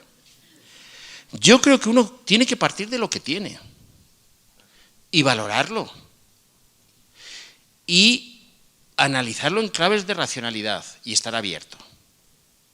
Pero yo el papanatismo de voy a seguir lo que han dicho otros, pues a ver, creo que será un error. O sea, seguir así, tal cual, y aplicar otro modelo será un error. A ver, yo, por ejemplo, he dicho aquí, he hecho una insinuación de las dos vías, la de la justicia ordinaria y la justicia… ¿Eso hay que seguirlo o no hay que seguirlo? Hay que reflexionarlo. O sea, yo no soy partidario del seguir nada, ¿se entiende? A ver, hay cosas que son envidiables. Cuando uno dice una historia constitucional de una constitución que se ha prolongado tanto en el tiempo, aunque ahora empieza a dar algunos síntomas de disfuncionalidad y cosas, pero que se ha prolongado, eso es una fortuna para un país, ¿se entiende? Y para un ordenamiento jurídico en general, esa idea de continuidad. Yo en eso le voy a decir, el constitucionalismo bien entendido, eso lo aprendí de Nino, o sea, Nino me lo enseñó de una manera que se me quedó a fuego. Decía, hay que aprender a valorar tres cosas. El constitucionalismo quiere decir, si no, usted no es constitucionalista. Si uno no valora tres cosas, no es constitucionalista. Una es los derechos. Los derechos están en la base del constitucionalismo y si no hay derechos, no hay constitucionalismo. Otra es la democracia, decía él, ¿de acuerdo? Las formas de participación democrática y la deliberación democrática. Y tres, decía, la Constitución histórica, la que tenemos. Y entonces decía, ¿cuál es el valor de la Constitución histórica? Porque claro, el valor de una Constitución que nació en un momento determinado, que uno puede decir, no, y esto lo puso porque yo conozco fulano, que fue el que puso la enmienda, y yo sé cuál era su obsesión y cosas por el estilo. Pero, ¿cuál es el valor de una Constitución histórica, de la Constitución que tenemos? Que hace posible la práctica de respeto de los derechos y la práctica democrática. ¿Se entiende? ¿Se ve? Con lo cual, hay que articularlo, a veces uno dice es mejor, es peor, ojalá no hubiéramos hecho esto, ojalá se pudiera modificar esto, etcétera, etcétera. Pero lo que hay que hacer es articular esos dos elementos, la democracia política y los derechos, junto con la Constitución que tenemos. ¿Se entiende? ¿Y por qué? Porque hay que dotarla de valor, porque es el espacio que nos permite desarrollar y practicar aquello que es genuinamente valioso, que son los derechos y la práctica. Entonces, mi invitación en ese sentido no es ser conservador, porque yo tengo poco de conservador, pero saber valorar aquellos elementos que tenemos, y por tanto mi sugerencia sería no partir de cero nunca. Si la tesis que he sostenido aquí del precedente, el punto de partida, es la idea de conservación y compromiso, ¿se entiende? No, yo en eso creo que el derecho solo se asienta en prácticas consolidadas en el tiempo, ¿se ve? Y entonces yo aprovecharía lo que se tiene y intentaría orientarlo correctamente en términos de derechos y en términos democráticos. Eso sería mi sugerencia. Y estar abierto. Naturalmente, si usted se fija, yo aquí no he hecho un seguidismo, pero he usado muchas categorías conceptuales que las he traído del common law, pero ¿qué es lo que me ha preocupado esencialmente? La racionalidad de fondo que está, no lo que nos diferencia el matiz de cada uno de nosotros, ¿entiende? Sino el problema de fondo. Yo le voy a decir una cosa, con el precedente hay que conseguir exactamente lo mismo que hemos conseguido con la legislación. Cuando uno habla de la legislación en Colombia, o de la legislación en Perú, o de la legislación en otros países, no se deja enredar por las peculiaridades del procedimiento legislativo de cada uno de los países. Sabe cuál es el papel de la ley en los ordenamientos jurídicos. ¿Se entiende? Y lo sabe al margen de los detalles que separen si un parlamento es bicameral y el otro es unicameral, etcétera, etcétera. ¿Se entiende? Esa sería mi sugerencia. Saber aprovechar lo que tenemos y verle las claves de racionalidad. Sí, la siguiente pregunta de quien le había pedido la palabra, después vas con Sebastián. Bueno, muchas gracias por la oportunidad. La pregunta va basada a lo que usted está ponderando, ¿no? En este sentido, como nosotros tenemos, incluso España, que fue la que nos trajo a nosotros, bueno, a todos, su sistema jurídico, que es el sistema romano-germánico, que nos pondera que el ordenamiento jurídico es lo que rige a todo lo demás, lo que rige a la jurisprudencia, a la doctrina y todo lo demás. Entonces, en este sentido, con lo que usted está mencionando, yo considero que sería un trasplante jurídico lo que nos hace falta aquí en Ecuador. En este caso sería una transmutación. ¿Por qué? Porque nosotros vamos a coger esto del common law, del civil law y todo lo demás, o podemos utilizarlo y modificarlo a nuestro sistema jurídico. Entonces, mi pregunta sería, ¿qué mecanismos, incluso estudiantiles, académicos y demás, nos podría ayudar en el sistema ecuatoriano y más que nada a salir de podemos decir, a esta conquista mental también, porque bueno, nosotros tenemos eso conservado desde hace muchísimo tiempo, como menciono. Entonces, ¿qué mecanismos serían para que nosotros tengamos esa mentalidad abierta, como usted mencionaba, esa mentalidad que nos permite a nosotros también ya unificar y a estar abiertos a esas diferentes postulaciones? A ver, hay cosas que yo no puedo entrar, no puedo decirle cómo hacer para que se genere una apertura mental en la cultura jurídica. Yo creo mucho en la teoría del derecho y en una buena teoría. No cualquier teoría es buena, pero yo sí estoy convencido que la teoría ayuda mucho. Mire, yo, por ejemplo, a mis estudiantes, uno se encuentra muchas veces con los estudiantes, a ver, ahora lo voy a contar en plan anécdota, ¿no? Y uno dice, el derecho son reglas y principios. Y entonces siempre te encuentras a alguien que dice, eso de los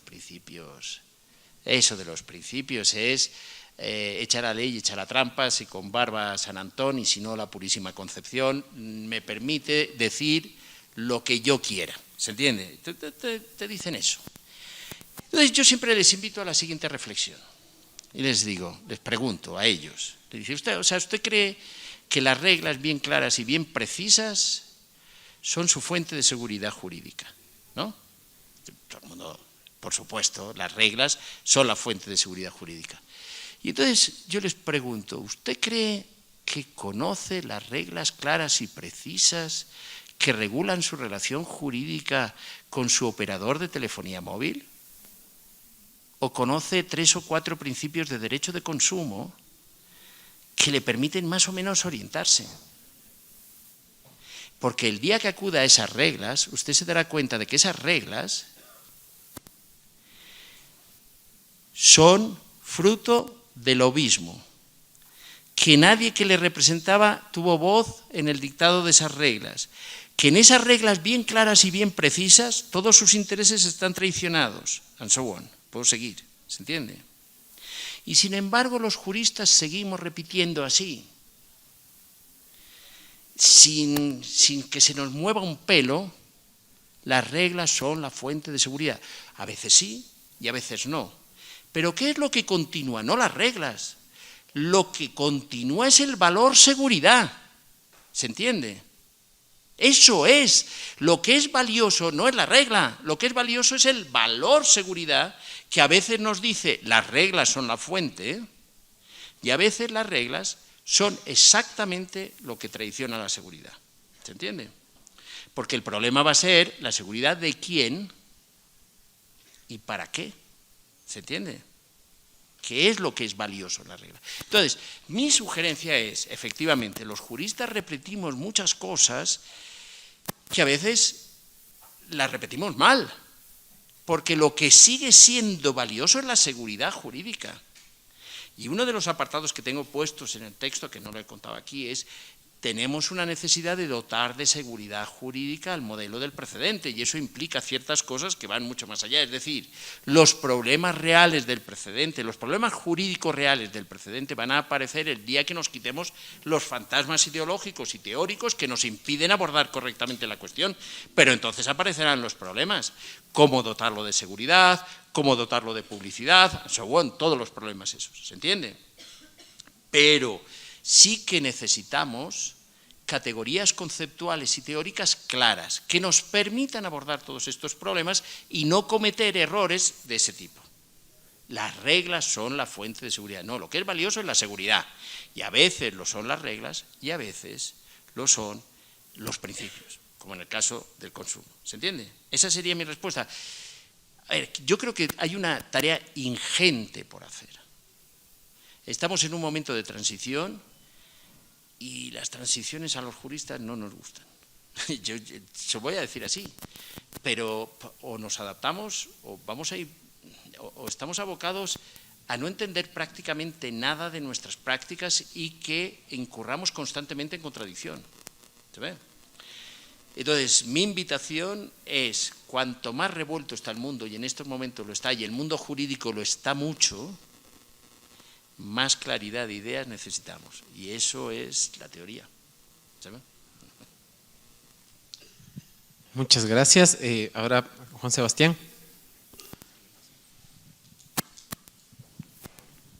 Muchas gracias. Profesor, yo quería hacer una pregunta en relación, a veces en la teoría del precedente se distingue entre el minimalismo judicial y el maximalismo judicial, y hay defensores del minimalismo judicial que consideran, por ejemplo, que el precedente debe ser lo más acotado al caso concreto que se resuelve, porque así se evita que los jueces incurran a veces en errores y es más respetuoso con el legislador democrático.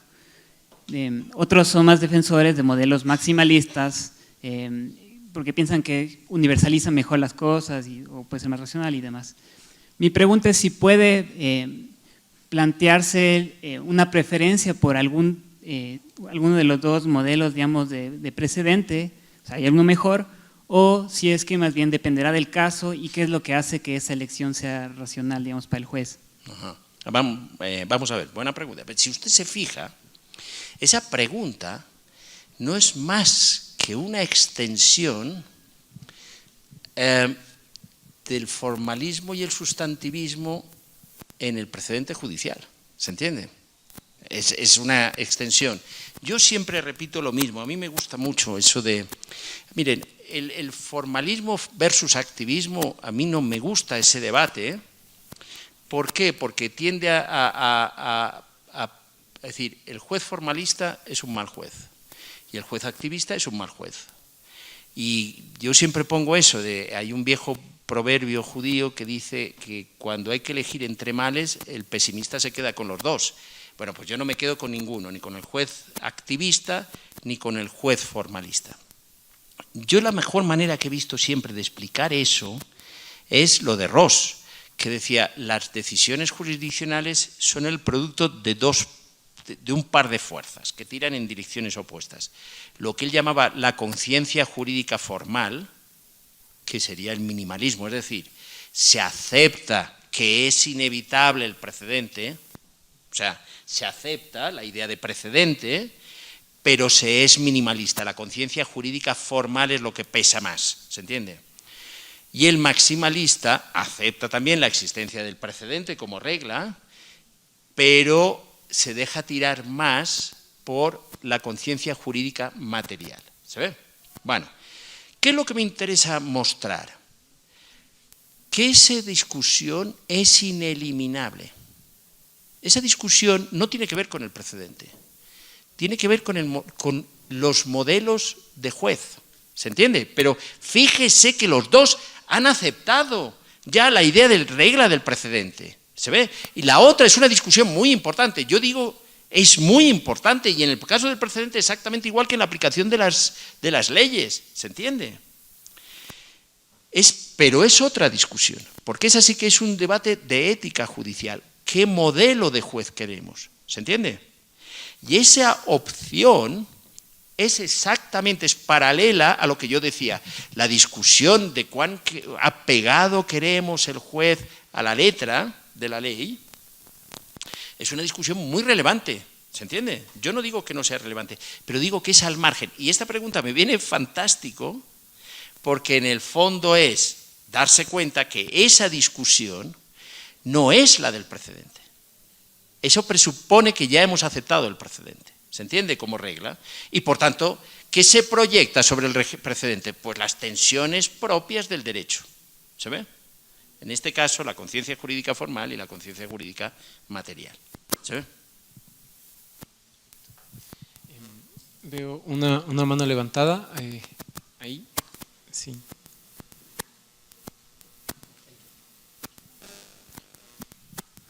Buenas tardes. Algo importante justamente al señalar al precedente como regla, y realmente para que una norma jurídica tenga tal característica, es su fuerza coercitiva, su fuerza normativa. Entonces, dentro de esta transición que estamos viviendo, y lo que se evidencia en el sistema ecuatoriano, es en qué medida se cumple el precedente por parte ya sea del operador de justicia inferior, como también del resto de los ciudadanos. Cómo esto configura el ingreso en el ordenamiento jurídico, va la coercitividad. Por ende, en nuestro ordenamiento la Corte Constitucional tiene herramientas como para generar coercitividad respecto de su precedente. ¿Cómo usted podría considerar cuál debe ser el comportamiento que debe tener la Alta Corte para hacer cumplir sus precedentes, tanto desde el punto de vista de las herramientas que tiene para este efecto? Y por otro lado, considero importantísima la radical preponderancia que deben tener las relatorías, porque las relatorías precisamente permiten conocer el precedente o los precedentes, y también le ayudan a la Corte a no contradecirse, porque el generar precedentes débiles o no cumplir el propio precedente hace que éste pierda fuerza normativa. Quisiera sus impresiones sobre ello. A ver, por supuesto, por decirlo cualquier sistema de heteroprecedente tiene que satisfacer las exigencias del autoprecedente. O sea, si no, es imposible, ¿no? Como si uno no se compromete con los criterios que establece, difícilmente conseguirá que otros se comprometan, ¿de acuerdo? Vamos a ver, el problema de la eficacia de los precedentes, eso cambia mucho de unos ordenamientos a otros y hay un problema general, ¿se entiende? Pero yo tampoco le pondría tanto énfasis a la cuestión. A ver, está fuera de mi alcance, la capacidad de decir, vimos ayer, es decir, eso sí que, por ejemplo, a mí me parece que la discusión entre las distintas cortes, lo que vimos ayer, la experiencia de unos y la experiencia de otros, yo creo que ahí está lo que uno de verdad puede decir. La parte teórica es el armazón conceptual, evitar contradicciones y poner en claro algunas cosas. Pero el problema de la eficacia del precedente y del cumplimiento del precedente, a ver, uno podría decir, hay un problema general de anomia, de cumplimiento de las normas jurídicas. Eso es un problema general en el sentido siguiente. Cuando yo planteaba la cuestión de que en el futuro esa separación entre jurisdicción ordinaria y jurisdicción constitucional, lo que se nos ha contado en muchos lados es que la jurisdicción ordinaria no cumple con las exigencias constitucionales. ¿Se entiende? Bueno, eso es un problema, pero es un problema que hay que ir venciendo. Naturalmente, yo no tengo claves, igual que yo no sé si el mejor sistema es la vigilancia del cumplimiento de los precedentes y la sancionabilidad de los precedentes. Yo eso no se lo puedo decir. No tengo experiencia, esa es una experiencia que desborda mis capacidades, ¿se entiende? Yo ahí no tengo una opinión, pero que un sistema de precedentes tiene que hacerse fuerte en la garantía de los mismos, tiene que haber. Es decir, tiene que tener consecuencias el incumplimiento de los precedentes en algún sentido. ¿Cuál sea ese grado? Yo no lo puedo decir, ¿se entiende? Yo sé cuál es el ideal, lo he dicho antes. Haber generado una cultura jurídica que el día que se detecte que la Corte cambia de precedente sin decirlo, entonces haya grandes reacciones críticas porque, no porque ha cambiado de criterio, sino porque lo ha ocultado, ¿se entiende? Que es una práctica habitual, hay que decirlo. En España es habitual, se cambia el criterio y no se dice. Naturalmente, cambiar el criterio, no hay nada irracional en cambiar el criterio, pero hay que decirlo, ¿se entiende? Porque por algo es criterio y habrá que justificarlo. Pero es buena pregunta y le digo, no tengo respuesta. Yo creo que eso, la experiencia compartida de quienes trabajan en las Cortes, diría que es lo mejor, que mi sugerencia, yo no tengo respuesta. Pero sí que diría, tiene que tener consecuencias. Si no, no existe en términos jurídicos nada. Muchas gracias. Yo quería igual otra vez repreguntar justo con base en eso, porque me parecía importante conectar esto con la última parte de su ponencia relacionada con el tema de la relevancia, la utilización de la relevancia como un criterio y esta transición que podríamos evidenciar hacia una relevancia en términos de establecimiento de nuevos precedentes en casos difíciles y hasta cierto punto no el abandono total, pero sí la disminución de la posibilidad de generar digamos, mecanismos para disciplinar el incumplimiento y la observancia de precedentes y por otro lado, digamos, corregir violaciones de derechos constitucionales que en teoría un sistema constitucionalizado debería corregir. Y claro, el tema es esta falta de sincronía entre los distintos componentes del sistema y la gestión de la escasez que tienen que hacer las Cortes del momento en que tienen que decir, bueno, tengo una cantidad finita de recursos económicos, de tiempo, de posibilidades resolutivas, pero sin embargo veo que todavía existe este ambiente de anomia del que no me puedo hacer, digamos, no puedo mirar para el otro lado. Y en ese sentido, tal vez habrá que pensar en políticas de transición para eso, entendiendo que es una transición.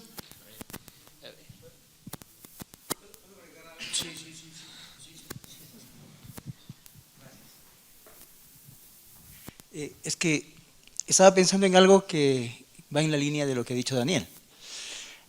Tú has planteado lo que podríamos decir dos momentos, el inicial y el final.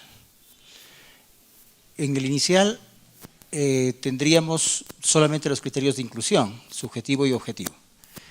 En el final, estos serían sustituidos por el de relevancia. Pero hace falta pensar en una transición, porque no se puede de la noche a la mañana pasar del día a la noche. Entonces, estaba pensando en el esquema que tiene la legislación ecuatoriana sobre la relevancia. Entonces, ciertamente la relevancia tiene ese criterio que tú mencionas de desarrollar jurisprudencia, pero no es el único. Hay otros criterios que creo que permiten construir esa transición, ese giro. Uno, por ejemplo, es la gravedad de la posible vulneración. Claro, ya no es que yo puedo acceder solamente diciendo que me han vulnerado un derecho, tengo que mostrar que es grave. Otro es el incumplimiento del precedente de la Corte. Y otro es el de que se trate de un caso de trascendencia nacional, de tipo social o político. Entonces, claro, estos distintos elementos, esta paleta de criterios, podría permitir a la Corte llevar adelante una política jurisdiccional de transición. Solo quería complementar porque creo que iba en la misma línea. Gracias. La pregunta, las dos, me vienen muy bien, porque además me permiten algo que yo ayer estuve discutiendo con un magistrado español. Yo le decía, vamos a ver, ¿qué contó él? Que de alguna manera el sistema español era un sistema de relevancia puro, la reforma que se había hecho de pura relevancia, un poco al modelo del certiorari, ¿de acuerdo? O sea, que podían elegir. Pero les pareció muy excesivo a ellos. Y entonces pusieron causales de relevancia, que en el fondo es el criterio, son causales de relevancia, ¿no? Claro, yo le decía, pero fíjate, o sea, la regla de relevancia es una regla de exclusión. Cuando tú pones causales, es una regla de inclusión. Tengo título, ¿se entiende? Si se cumple el supuesto de hecho, tengo título para entrar, ¿de acuerdo?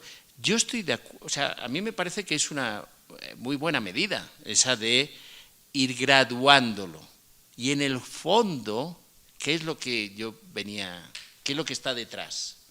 Cuando uno pone causales, es regla de inclusión.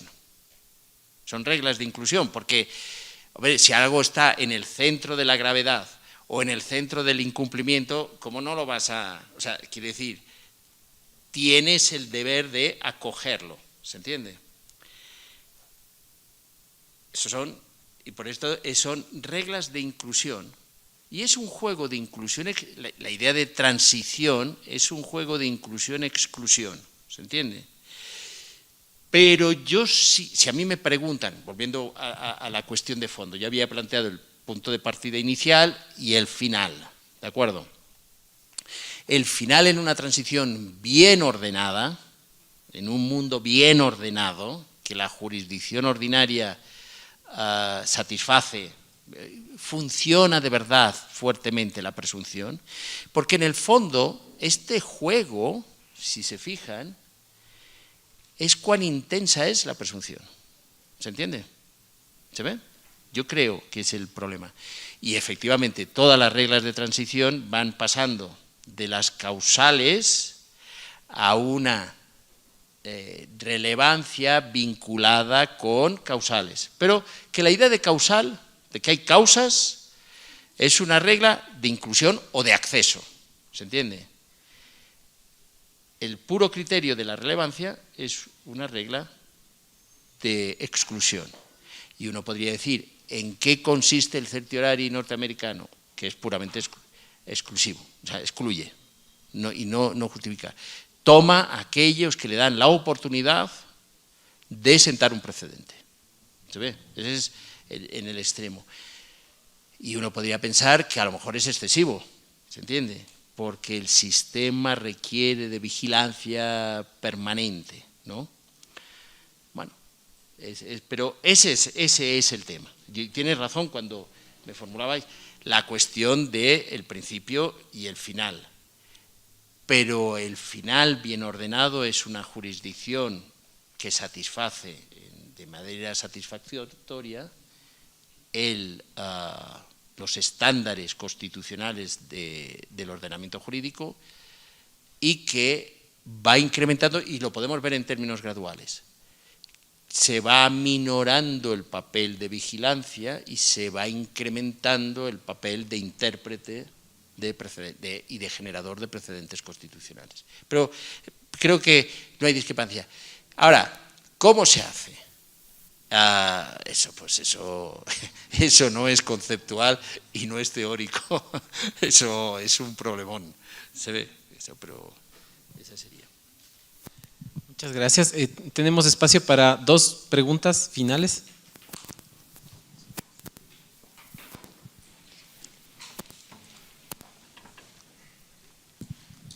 Gracias. Primero que nada, agradecer por este espacio que a nosotros como estudiantes nos llena de mucho orgullo el saber que están comprometidos con la academia. Hemos venido hablando del tema del precedente y entendiendo que esto involucra muchos derechos como tal. En estricto sentido, se ha dicho que de cierta forma estos precedentes buscan facilitar el tema de la operación y la administración de la justicia como tal a la hora de aplicarlos. Pero la pregunta que me ha surgido en cada una de las ponencias y que se relaciona y que de esta forma podrían responder de ambos lados es que ¿cómo ustedes creerían que se llegaría a una posible solución en caso de que exista una contradicción entre un precedente y otro precedente? Es decir, de distintas en este caso, materias, por así decirlo. Y ahora la otra pregunta es, ¿cuál sería la consecuencia jurídica como tal de que si es que involucras o aplicas un precedente en cierto caso y resulta que este caso luego es sujeto de apelación o de algún otro recurso, ¿qué sucede con esos derechos que quedan vulnerables y que se dejan sin efectos bajo la aplicación de este precedente, que en uno de sus fallos hubo un error que luego fue subsanable y que por tanto afecta el orden del que se ha aplicado este precedente? Gracias. A ver, vamos por partes. Fíjese que usted está aceptando ya completamente el precedente.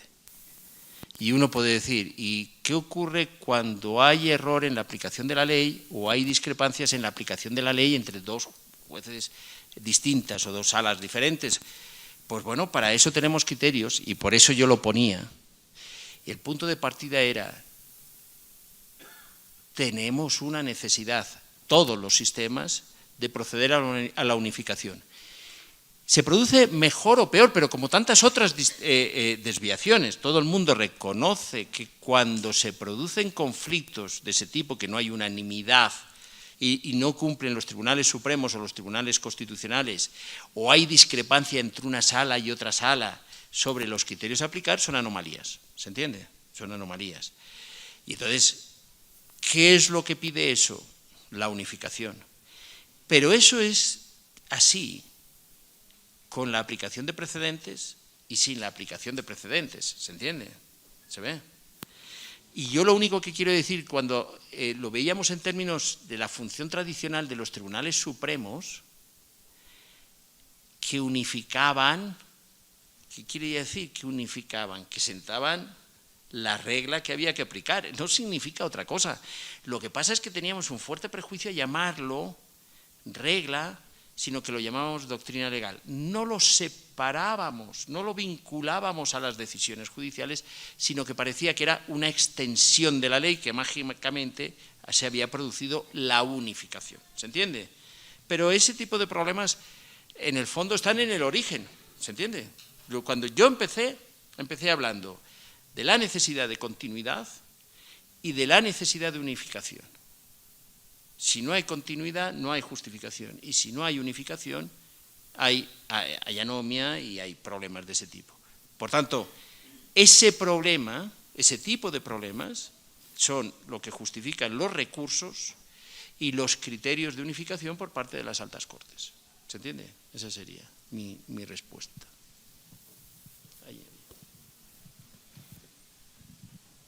Muy buenas tardes, muchas gracias. Bueno, esta pregunta viene con el tema de la coercitividad y también de lo mencionado por Roberto en su ponencia Y únicamente me gustaría saber su opinión si deberíamos considerar también que dentro del prevaricato entraría también el incumplimiento de los precedentes. A ver, yo creo que ahí se dice muchas veces, y yo creo que hay que distinguir una cosa. Para que una Corte Suprema o una Corte Constitucional pueda introducir un distinguir, o aceptar un distinguishing, eso quiere decir que alguien ha tratado de justificar que el precedente no es aplicable al caso, ¿se entiende? O sea, y entonces eso lo vemos como un problema de interpretación. ¿Se le dé la razón o no se le dé la razón? ¿Se entiende? Eso no da lugar a nada, da lugar a un sistema de recursos y se canaliza vía recursos, ¿se ve? Otra cosa es el incumplimiento manifiesto, descarado, declarado de que no, ¿se entiende?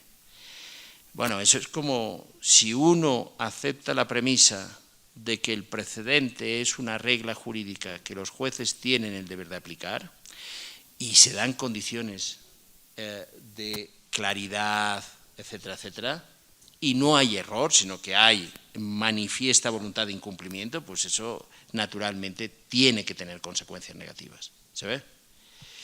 Porque son dos cosas distintas. Interpretar de manera distinta la ley o defender una determinada interpretación de la ley contraria a la que hace el Supremo, para eso está el sistema de recursos, ¿se entiende? Y otra cosa es, porque en el fondo para que le lleguen casos que están llamados a ser cambiados, eso tiene que tener también una permeabilidad desde abajo, ¿se ve? Pero eso, fíjese, que es lo que yo decía, lo de la excepción confirma la regla. Cuando yo justifico por qué no es aplicable el precedente o por qué creo que ese precedente debería cambiar, yo no estoy estrictamente incumpliendo la norma, yo la estoy aceptando. ¿Se ve? Yo a mis estudiantes de argumentación les digo siempre lo mismo, somos juristas. Si alguna vez, por razones genuinas, que parece que es justo no aplicar, o por razones espurias, porque te conviene no aplicar, o sea, por lo que sea, si tienes que inaplicar una regla, el punto de partida es la regla tiene sentido, pero no es aplicable. ¿Se entiende? Porque somos juristas. ¿Se ve? Entonces, la regla tiene sentido, pero no es aplicable, por esta y esta razón. ¿Se entiende? ¿Se ve? Entonces, yo creo que con el precedente, y muchas veces yo creo que se toma un poco a la personal, es como decir, nos están desafiando desde abajo. Yo creo que la libertad de interpretación de los jueces es importante, pero manteniendo el respeto a las fuentes. Y si uno acepta lo que hemos aceptado del precedente, el precedente hay que, como mínimo, tiene que ser una regla de esas que tiene sentido, aunque uno tenga que justificar por qué en este caso no es aplicable. ¿Se ve? Esa sería mi respuesta. Bueno, muchísimas gracias profesor Aguiló, muchísimas gracias a todos ustedes.